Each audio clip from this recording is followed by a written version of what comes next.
I was in Rotary for many years, and a friend of mine in Rotary, when he was the president, we talked about setting up a trust fund so that we could actually get a pool of funds together and utilise it, and utilise the income from that to benefit the community.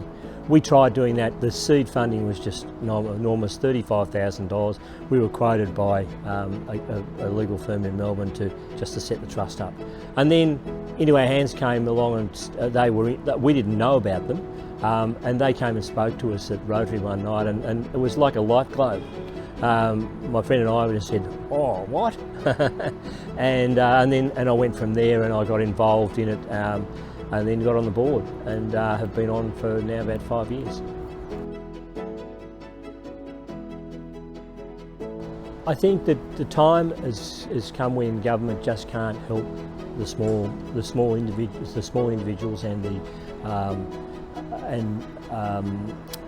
not-for-profits, and having funds that are available where you get a project together, like we've just done with the pitch up. You get 3 projects together that are really good for the community, and we can fund them. We don't have to go through any rigmarole with it. It just happens, and it can happen very quickly. Yeah, well, Into Our Hands, the board's very active. We're out talking to people and promoting the process, and then sitting on the side of that, there are several other trusts that there's one, Give Wangaratta, there's Grow Myrtleford, there's a couple of commercial operators that are involved and have trusts as well, and I see that with Give Wangaratta, it's just purely for Wangaratta itself within the rural city.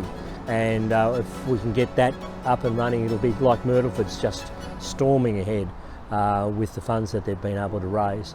And if we can do that within Wangaratta, then fine, it'd be great. It's the way that Into Our Hands can actually grow, and I'm leaving a legacy for them.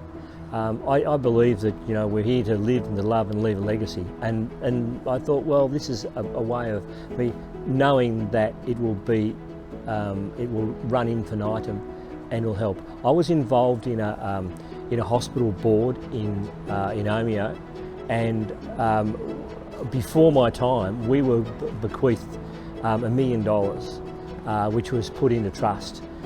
It was a phenomenal amount of money to be given to a small hospital, and what that's done for that hospital is just amazing over a period of time. And it's exactly the same thing as what Into Our Hands is doing is to create a big pool of funds that are going to be able to, the income from that can actually be spent within the community. I've left 10% of my estate to Into Our Hands. I've discussed it with my family, but I don't have a big family, so and I've left some to them and just sorted it all out. So, but yes, it was a no-brainer for me. Absolute no-brainer.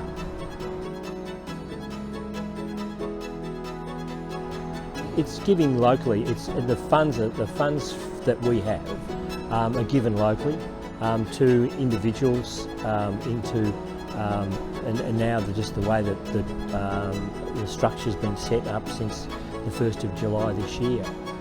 We can actually go to clubs. Clubs can have access to the funds that we've got. And the other thing is also that I give every year to Into Our Hands or Give Wangaratta, and the tax deduction every year. It's handy when you're getting an income like we are. It's nice to have a little bit of tax deduction at the end, and you feel like you're doing something for the community.